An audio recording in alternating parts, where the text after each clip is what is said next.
ఎలా ఉందో చెప్పడం అనేటువంటిది అందరూ చెప్తారు. ఈ సమాజాన్ని ఎలా మార్చాలి అని చెప్పింది మాత్రం కారల్ మార్క్స్ ఒక్కటి మాత్రమే చెప్పాడు. అందుకని ఆయన చెప్తాడు, ప్రపంచాన్ని తత్వవేత్తలు పరిపరి విధాలుగా విశ్లేషించారు, వ్యాఖ్యానించారు. ఇప్పుడు చేయాల్సింది ఏమిటంటే దాన్ని మార్చడం. రాజులు, నియంతలు, ప్రభువులు వీళ్ళు కాదు పరిపాలించాల్సింది, ప్రజలు పరిపాలించాలి అని చెప్పినటువంటి మాట. ప్రజలంటే ఎవరు అనేటువంటి ఒక ప్రశ్న వచ్చింది. లెనిన్ మార్క్స్ యొక్క సిద్ధాంత గ్రంథాన్ని పూర్తి అవపోసన పట్టినటువంటి గొప్ప నాయకుడు. మార్క్స్ గ్రంథాన్ని అందిస్తే ఆ సిద్ధాంతాన్ని ఆచరణలో రుజువు చేసినటువంటి ఆ సిద్ధాంతం యొక్క ఔన్నత్యాన్ని రష్యాలో ఉన్నటువంటి కార్మిక వర్గంతో విప్లవాన్ని జయప్రదం చేసినటువంటి గొప్ప నాయకుడు లెనిన్. నేను మీ అందరి ముందు లెనిన్ గురించి మాట్లాడుతున్నప్పుడు లెనిన్ చనిపోయి 100 సంవత్సరాలు అవుతుంది. 100 సంవత్సరాల కింద లెనిన్ చనిపోయినా కానీ లెనిన్ డెడ్ బాడీ ఇంకా మాస్కోలో ఉంది. డెడ్ బాడీ ఉంది, ఇంకా కాలబెట్టలేదు. నేను 2017లో ప్రత్యక్షంగా లెనిన్ యొక్క చనిపోయినటువంటి డెడ్ బాడీని చూసి వచ్చాను నేను రష్యాలో. అందుకని ఇక్కడ దండ వేస్తున్నప్పుడు, నేను మాట్లాడుతున్నప్పుడు రోమాలు లిక్కపడుతున్నాయి. లెనిన్ యొక్క భౌతిక కాయాన్ని నేను చూశాను. డైరెక్ట్గా ఇట్లా పడుకొని ఉన్నటువంటి భౌతిక గాయాన్ని చూసినటువంటి పరిస్థితి ఉంది. 100 ఏళ్ల దాకా కూడా లెనిన్ యొక్క ఆ భౌతిక కాయాన్ని అలానే ఉంచారు. మరి కొంతమంది పార్థివ దేహం అంటారు, భౌతిక గాయం అంటారు, ఏదో చాలా పదాలు చెప్తారు. శవం అంటారు, కొంతమంది రకరకాలుగా చెప్తారు. ఇంతకాలం ఆయన అట్లా ఉండటానికి కారణాలు ఏమిటి అని చెప్పేసి లెనిన్ రష్యాలో నిర్వహించిన పాత్ర ఏమిటి? అప్పుడు లెనిన్కి ఒక ప్రశ్న ఉత్పన్నమైంది. ఏమిటంటే అసలు ప్రజలంటే ఎవరు? ప్రజలంటే అందరూ ప్రజలే అని చెప్పేసి అంటారు.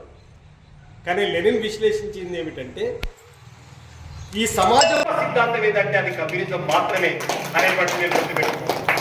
చివరిగా నేను ఒక మాట చెప్పి ముగిస్తాను. ఏమిటది? ఈరోజు ఈ దేశంలో ఉన్నటువంటి అట్టడుగు పేదలందరికీ హక్కులు కల్పించే విధంగా అనేక పోరాటాలు చేసి విజయాలు సాధించినటువంటి జెండా ఏ జెండా అంటే ఎర్ర జెండా మాత్రం. అట్టడుగు పేదల యొక్క పక్షాలు నిలబడే జెండా ఏ జెండో మీరు చెప్పండి. రేవంత్ రెడ్డి గారు మొన్న ముఖ్యమంత్రి అయింది కదా. ముఖ్యమంత్రి అయిన తర్వాత ఆయన ముఖ్యమంత్రి పీఠం మీద కూర్చున్న మొట్టమొదటి రోజు ఏం మాట్లాడిందంటే, కొంతమందికి మనం సీట్లు ఓట్లు రాలేదు అంటే సిపిఎం, న్యూ డెమోక్రసీ లాంటి పార్టీలకు రాలేదు. వాళ్ళు కూడా చాలా విలువైనటువంటి పాత్ర, ఏవో కారణాల చేత వాళ్ళకు సీట్లు రాలేదు. వాళ్ళు ప్రజల తరఫున పోట్లాడేటువంటి వాళ్ళు, ప్రజల పక్షాన్ని నిలబడేటువంటి వాళ్ళు, వాళ్ళను కూడా అఖిలపక్ష సమావేశాలకు మేము పిలుస్తామని చెప్పేసి ఒప్పుకోక తప్పలేదు. ఎందుకన్నాడు ఆ మాట? ఎందుకన్నాడు?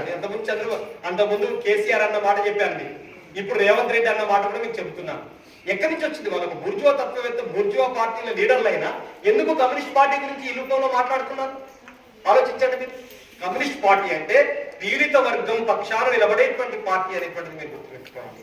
అందుకనే కమ్యూనిస్టులకి భవిష్యత్ అంటే, కమ్యూనిస్టులు లేని భారతదేశానికి భవిష్యత్తు ఉండదు. కమ్యూనిస్టులే ప్రశ్నించే గొంతుకలు, కమ్యూనిస్టులే పీడిత జన పక్షపాతులు, కమ్యూనిస్టులే రైతాంగం ప్రతినిధులు, కమ్యూనిస్టులే కార్మిక వర్గ ప్రతినిధులు, కమ్యూనిస్టులే అట్టడుగు ప్రజల యొక్క ఆత్మబంధువులు. కాబట్టి కమ్యూనిజం అనేటువంటిది ఒక మానవ జాతి విముక్తి సిద్ధాంతం. దానికి తిరుగుండదు. నాడు నేడు రేపు ఎప్పుడైనా కానీ దానికి తిరుగుండదు అనేటువంటి విషయాన్ని మీరు గుర్తించాలని, రాబోయేటువంటి రోజుల్లో కమ్యూనిస్ట్ పార్టీ అనేటువంటిది చాలా వేగంగా విస్తారంగా పెరిగేటువంటి రోజులు రాబోతుంది. మీరు అనుకుంటా ఉంటారు, ఎక్కడ సీట్లలో రాలేదు, ఓట్లలో రాలేదు, ఇంకా పెరుగుతుందా అని చెప్పేసి మీరు అనుకుంటారు. ఇప్పుడు ఆలోచించండి మీరు, ప్రపంచంలో 5 దేశాల్లో ఇప్పటికీ ఎర్ర జెండా రెపరెపలాడుతుంది. ప్రపంచంలో అత్యంత పెద్ద దేశంగా ఉన్నటువంటి చైనాలో ఎర్ర జెండా పరిపాలనలో కొనసాగుతుంది. ఉత్తర కొరియాలో ఎర్ర జెండా కొనసాగుతున్నది. వియత్నాంలో ఎర్ర జెండా కొనసాగుతున్నది. క్యూబాలో ఎర్ర జెండా కొనసాగుతున్నది. లావోస్లో ఎర్ర జెండా కొనసాగుతున్నది. లాటిన్ అమెరికా ఖండంలో అనేక దేశాల్లో వామపక్ష పార్టీలు అధికారంలోకి వస్తున్నాయి.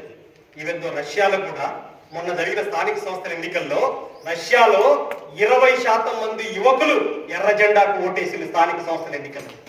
యువతరం ఒకసారిగా ఆలోచిస్తున్నది మరొకసారి. ఆనాడు కమ్యూనిస్ట్ పార్టీ అధికారంలో ఉన్నప్పుడు ఎట్లా ఉంది, ఇప్పుడు దోపిడీ పీడన పాలక వర్గ పార్టీలు అధికారంలోకి వచ్చిన తర్వాత విద్యార్థి యువతరం భవిష్యత్తు ఏమైపోతుంది అనేటువంటి విషయాన్ని మనం ఆలోచించాలి. మీరు ఇప్పుడు ఈనాటి యువతరం హేతుబద్ధంగా ఆలోచించట్లేదు. మీరు చూడండి, మీరు చూస్తే